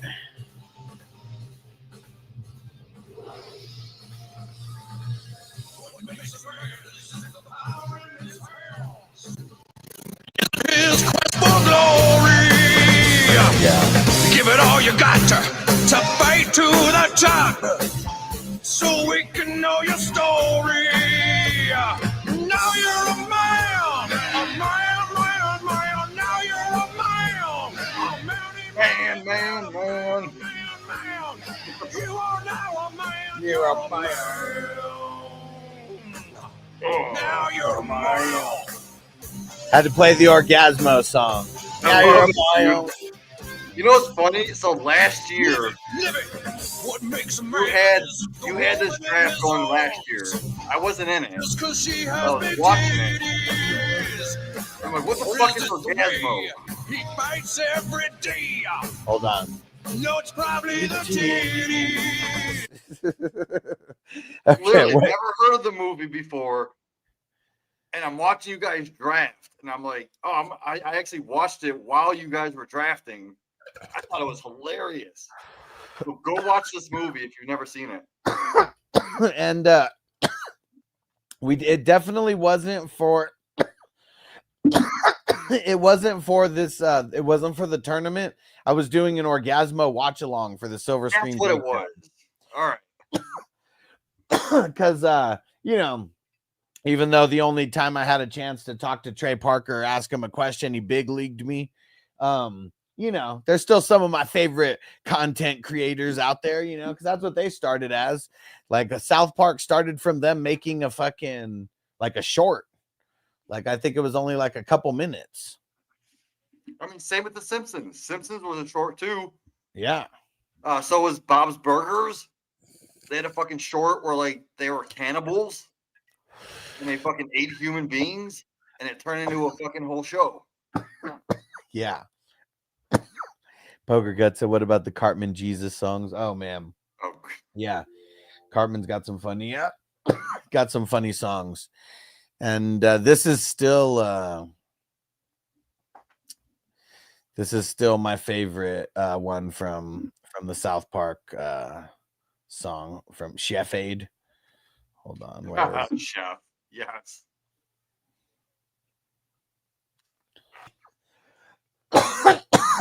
Now both guys who got shot are on the same team. Ricky P took one to the chest. B Rob took one to the ass. So we're about to do grades, and I just pulled it up. And so nobody jumped in and asked for a grade. So I mean, I'm gonna pull yours up. I get a D. Okay. Even though so I looked it up at Draft Sharks. That JSM, is that a team? Who'd you say? JSM. Oh, yeah. JS Myers. JS So Myers. Yeah. This is just strictly offense. There's no defense ranked into this, but that's supposedly the best offensive team. I'm number 2. Perfection. Mark is number 3. T Swain number 4. Zoo Crew. Crispy. And whatever. But that's just offense only. Let's do our grades. Fuck this Yeah. other website shit. All right. Well, looks like we're doing your grade, and if nobody else comes in, I'm just gonna get the hell out of here, man. Yeah, I got to work in the morning, so I'm good with that. Okay. And we got multiple drafts tomorrow, man. It's gonna be a big day. That's what I realized. One thing, before we get started on this, is that people do a lot of like impulse, like getting into drafts and stuff. And I just feel like, I don't know, next year, even the redrafts, I'm shooting for slow drafts, because it just makes it way easier when we could do a slow draft and just start. Just makes it so much easier. And then Nigel said, grade the Vampire League. Well, just throw your team in here. I'll grade your team. Just throw your whole team in here. Put in the starters in one comment. And then, or if you do a super chat, you can leave a longer comment, and then you can do the whole thing in one. But do your starters, and then put your bench after. Should be enough space either way. And okay, so here we go. So Hertz, Fields, and Ward. Damn, that's a material there. Let's see, and Tyrod and Howell. Back up my starters, of course. So you didn't get the backup for Ward. Well, I but, don't need it. Well, just to get the grade up, you got to get all backups that are in your top 10, all backups for the QBs in your top 10 rounds. Okay. But either way, A for Hertz, B- for Fields, and I'm gonna say C+ for Ward. But I think I would still call that a B+ total for having like 3. And let's see, Genty, Hampton, Krosky. Oh man, this is where I'm grading it bad. See, I think. I'd have to call it a B- for that. I mean, even a while ago, I probably wouldn't have even called it a B-, but Genty, I got as a B now. He was a B- for the longest time. I just look at Genty top 10 guaranteed. Hampton is that top 10 upside. That's the only reason I went that way. I'm not comfortable with it. Yeah. But you took it because just try something different, or no risk it, no biscuit? I was getting Hampton in that same exact spot in single quarterback leagues. In what, the 311? Yeah. No, but like Genty, Genty, like I should have took CMC over him. That's what I went wrong with. Because what are your thoughts about CMC? Are you one of the people who like avoid CMC no matter what? Because there's a whole school of people that are avoiding him no matter what. In the beginning of the draft season, I said it on air on a show that I wouldn't take CMC in the middle of the second in a single quarterback league. Wait, say that one more time. Like I said, I wouldn't take CMC because CMC was falling in single quarterback leagues early on at like the 206, 207. Yeah. That's where I would consider him. But then all of a sudden, like now he's healthy. Yeah. So then I had and there's already a whole bunch of other people that are hurt right now. So I do think CMC is worth that like mid first round pick. If you're in a single quarterback league, I would consider him at the 107, 108, 109. Dude, I think I took him at the 105 or 106 because all the other top 3 were gone. Yeah, and I do like him there. So I was wrong in my early process saying I was avoiding him. Now I'm actually targeting him. So I don't know why I didn't take him here. I should have. Let's see Nigel's squad real quick. Goff, Barkley, A-Chain, McLaurin, Worthy, Jacobs, Kittle, Laporto, Lave. That's pretty bad. Yeah. It's like a 16-team league. It's a 10-team vampire. Oh, dude, you're gonna get eliminated so quick. I'm sorry, dude. Like I love Jacobs. Man, I love McLaurin. I love Kittle. But like, why Laporta and Kittle? Why Olave when you have McLaurin? There's multiple Worthy. bench spots. There's multiple bench spots, multiple flex spots is what there is. No, I'm shutting the door and I'm going. I don't know, man. And then golf. Yeah, could you hear me? I said I think there's multiple flex spots is what it is. So that's probably why for those. He could actually like play he could actually play both of them. Yeah, I'm just not comfortable playing Kittle and Laporta unless it's like 1 point premium. Then maybe. I'm pretty sure it is. So Barkley, I love it. McLaurin, love it. Worthy, love it. Jacobs, love it. Kittle, love it. Not a fan of the golf Laporta Olave or A chain. So Yeah, it is one. Yeah, so tight ends five. tight ends are 2.0 and everybody else is 1.0.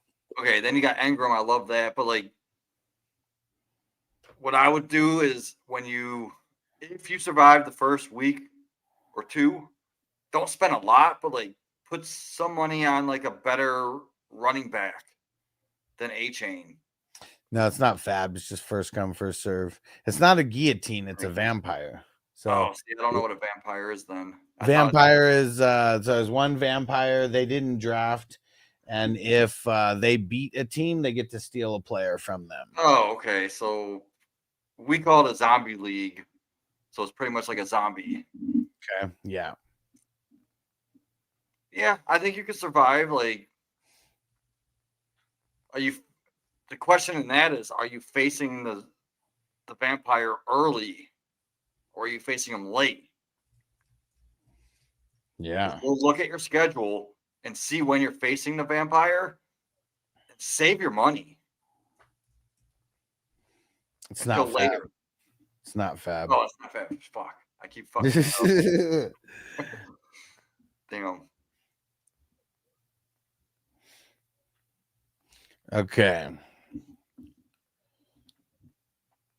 So I think the grade on that, I mean, I feel like it's a B plus. I mean, I feel like that has to be one of the higher projected squads for week one. Yeah, if A Chain's going to be what he's supposed to be, I actually like it. And solid bench as well. Oh shit, totally forgot. Miami Notre Dame game, is it still going on right now? Dang it. I don't watch any fucking college, but that was like the only game that was like good that was supposed to be on today, right? Oh shit, it is still on, and it's a tie game, 24-24. Let me go throw it on here. You know, on the streaming service got every game. I mean, this is on ABC, but yeah, every college game that's on TV, you're able to watch. Oh, there's a field goal just scored. Let's see. Oh shit, that was the U. Miami's about to win it. Oh shit. Let's go the Rock, baby. There we go. Yeah. Yeah, Noble likes the U because of the Rock, because of the show Young Rock. Oh yeah. They show him off going to the U and stuff, and yeah, so Noble likes the U because of that. Dude. Yeah, and you know what? It's crazy because I mean, Miami literally lost, or the U, they literally lost Cam Ward, Damian Martinez, Arroyo, Restrepo. I don't know how many linemen they lost, but they lost like everybody on offense. You know, at least all their starters, anyways. Minus however many, you know, linemen like, you know, didn't leave or whatever.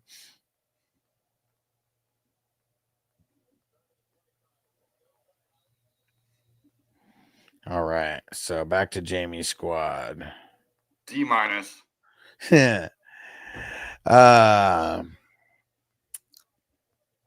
So what I said B plus for the QBs, yeah, B minus for the RBs, wide receivers, JSN, Wilson, Sutton, Olave, and Mandrews.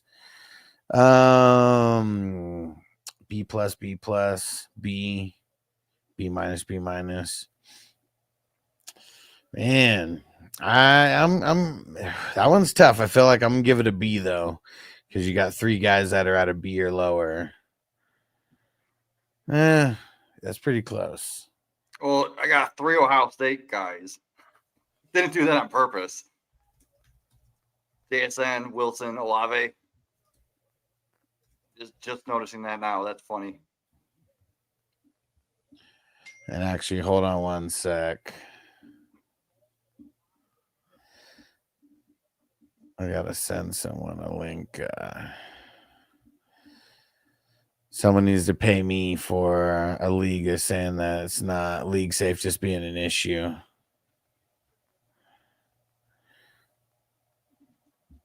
So make sure and send them a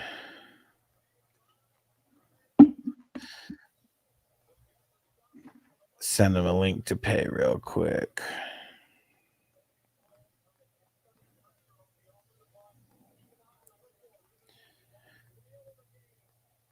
All right, so we're gonna call that a B.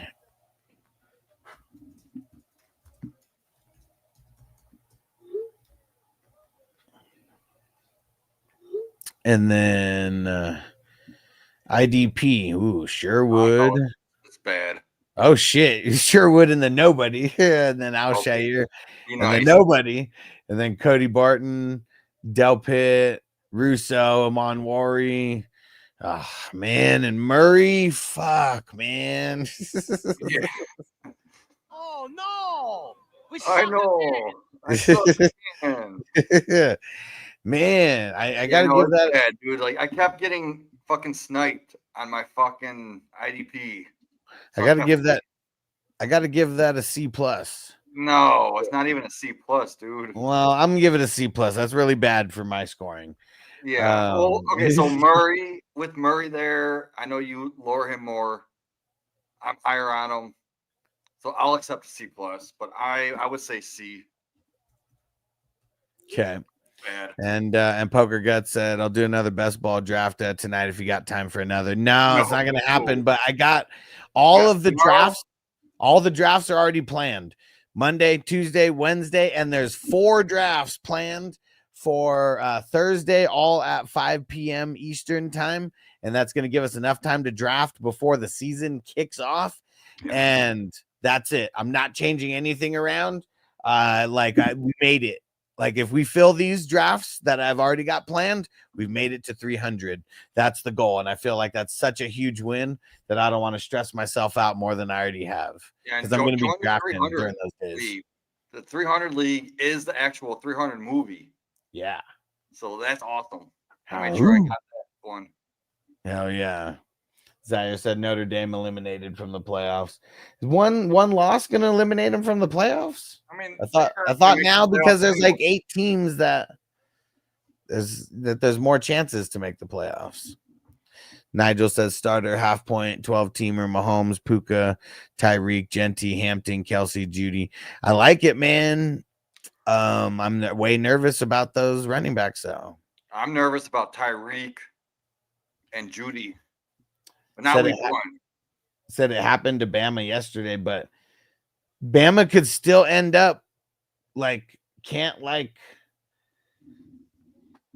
don't know. You're saying that they can't end up in the conference championship game because of one loss? I don't think that's the truth. Because all they have to do is win the conference, right? And then the rest is like based on record or something. I don't know. But there's way more teams that make it now. But that's why I don't like college. That's why I don't like college football. Because like literally one game can like ruin your entire season. Like that's like pretty ridiculous. It said both teams had less than a 10% chance of making it. Thanks for the super chat, Nigel. And yeah, I think your running backs bring it down for me a little, but not that much. I mean, the team's really solid still. I mean, your running backs bring it up for me. Yeah. See, for me, it's like either a B or a B plus is what it's flirting with. And then Braylon Allen bring it down for me. Your bench. I don't hate it. I mean, I don't like the Najee. There's got to be someone better than Najee. I know you want the Hampton handcuff, but I just don't see it. Go after someone else's handcuff.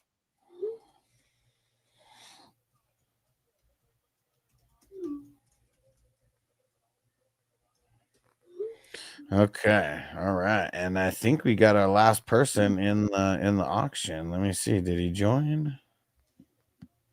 No, not yet. Let me see. Fantasy Ninjas hopping in. Ninjas in the house. What up, ninjas?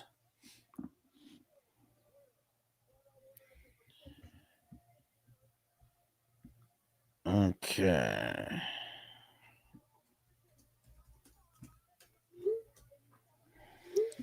And just found out of the 17th pick in a guillotine draft tomorrow, super flex with a super flex, dude. Like 2 QB. That's what you're saying. Like you can literally start 2 QBs, or there's only a super flex spot and no regular spot. So wait, a 17-team guillotine. How does that work? Well, no, he has 17th pick, so I'm assuming that it is. I'm assuming that it's 18 teams. He said 2 QBs. Man, I would just go 2 QBs with your first 2 picks. I mean, it might be a little bit tough, but I mean, that's going to give you probably the best shot of not getting eliminated, early. But yeah, it's that's pretty insane. Yeah. So I had the 17th pick in my guillotine league, and this is my team. I had Nico Collins, and it was a 1-point tight end premium, and Brock Bowers fell to the second round. I don't think these guys realized it was a tight end premium.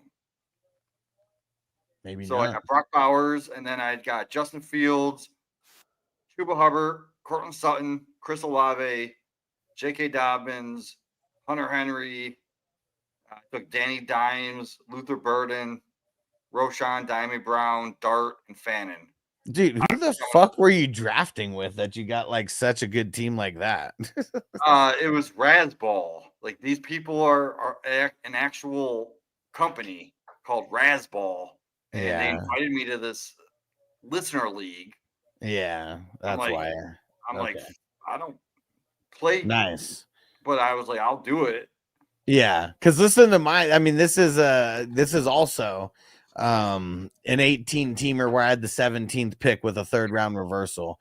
Jonathan Taylor, A-Chain, Marvin Harrison, ETN, Trevor Lawrence, Pittman, Coleman, Ford, Stafford, Trey Tucker, DeAndre Hopkins, Scotty Miller, Malik Washington, Vele, and Noah Gray. Yeah, the end of it sounds kind of gross. Well, I mean, it's an 18-teamer. That's what's crazy. Like, I'm surprised that you had I that good of a squad. I just think the people that were drafting with me don't know shit. Yeah, for sure.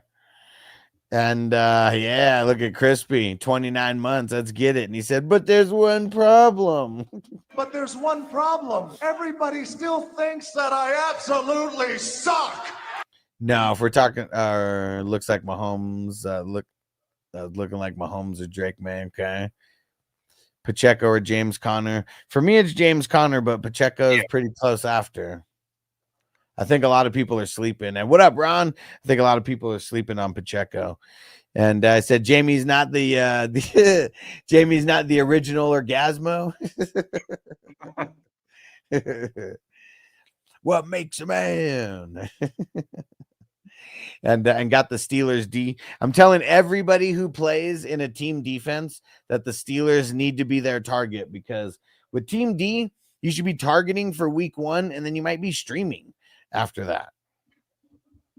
So I only played one league, and it was the one I drafted today.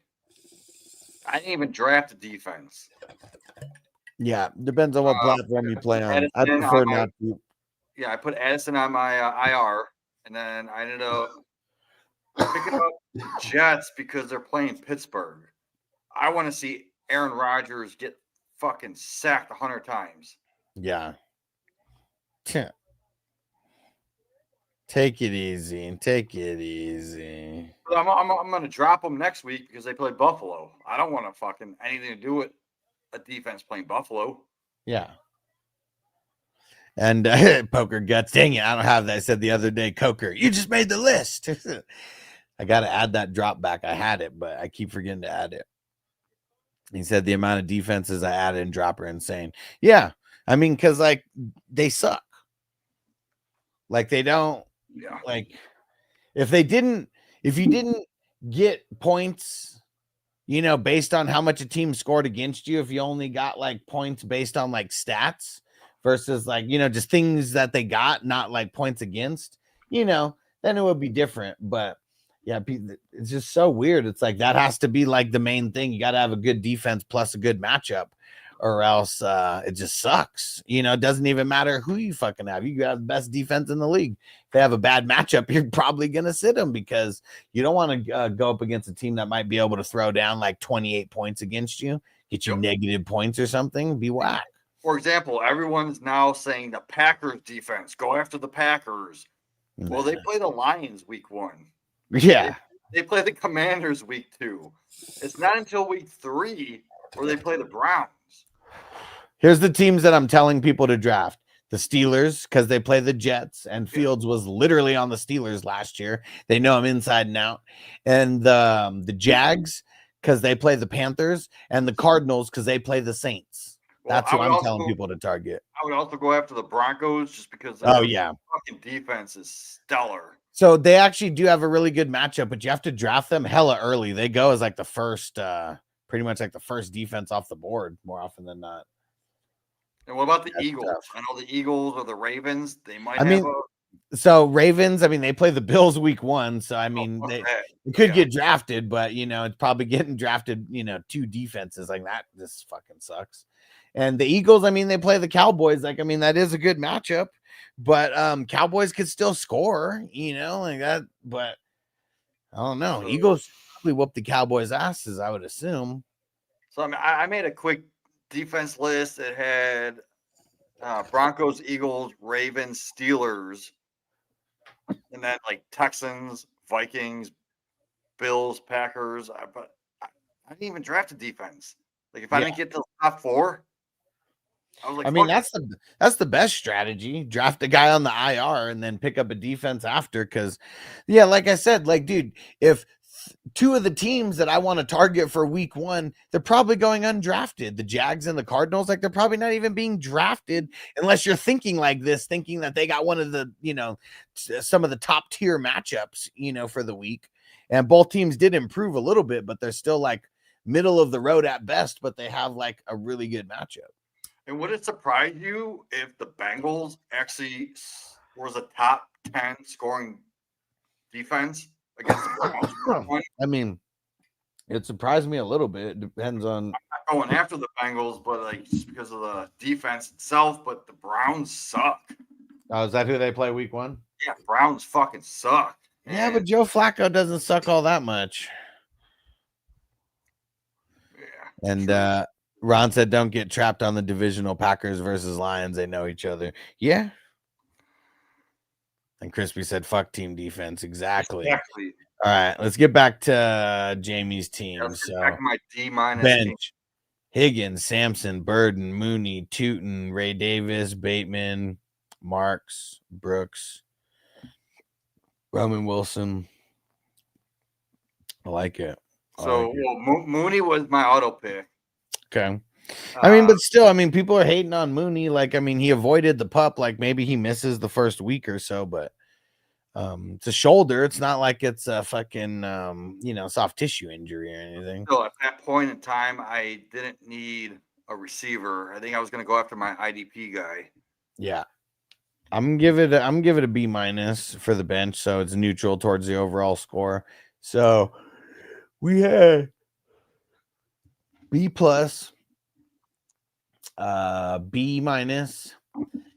B, C+, and B-.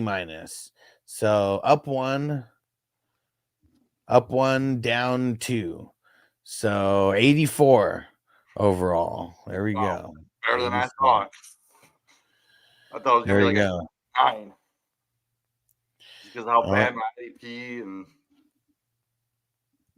I'll take it. I mean, you still have to. I mean, you only have to start 5, so that I mean, that's why I was a C plus. I mean, still C plus is one of the lowest grades I've ever given for IDP.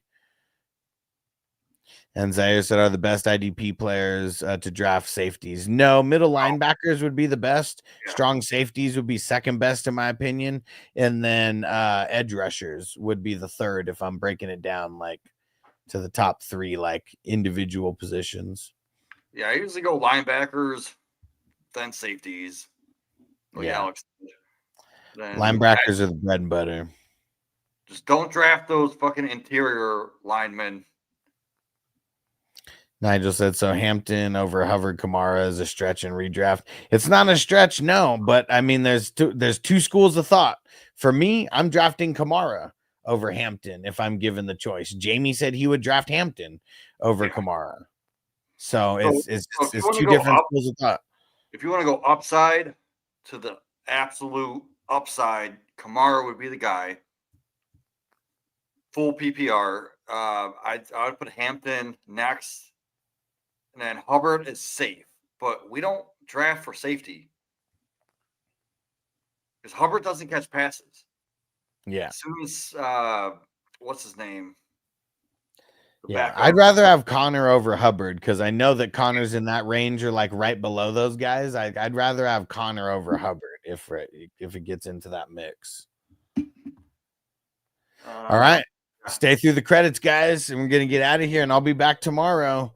We got it's Labor Day. I mean, I'm sure I'll do a night draft. We got multiple drafts going on, so what I might do is go live for the draft that we start at 8:00 because that one's going to be a crazy super flex IDP one as well.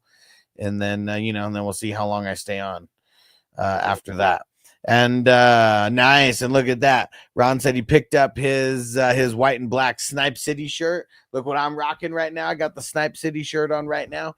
420crewmerch.com 420crewmerch.com. Go support your boy and get a dope Snipe City shirt so you can be repping.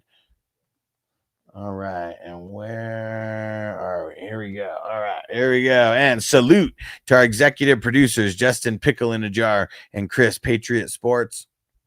Salute to the producers, co-producers. Salute. Associate producers, salute. Peace out, Zaire. We'll catch you soon, bro. And the epic and awesome supporters, salute.